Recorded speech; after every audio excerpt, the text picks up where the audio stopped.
যাদের ঘরে পেট আছে তারা তো নিশ্চয়ই জানে যে তাদের কিছু হয়ে গেলে কতটা টেনশন হয়, আর ঠিক হয়েছে আমার সাথে তাই।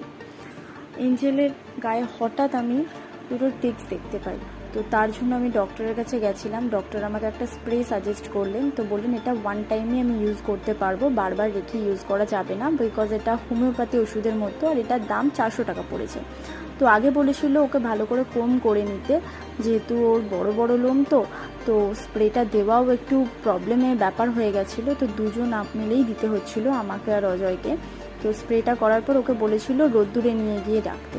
তো রোদ্দুরে নিয়ে গিয়ে রাখার পর ওর গায়ের যে ভিজে ভাবটা আছে ওটা যতক্ষণ না শোকাবে ততক্ষণই ওকে রোদ্দুরে রেখে দিতে হবে। তো ওখানে রাখার পরে যখন ওর গাটা শোকালে তখনই ওকে আমি ছাদ থেকে নিয়ে এলাম। বাট গাইস, আমি জানি না কতটা কাজ করবে এটা। আমি তোমাদের নেক্সট ভিডিওতে জানাবো অবশ্যই যে এটার ফিডব্যাকটা কীরকম আছে। Okay guys, by.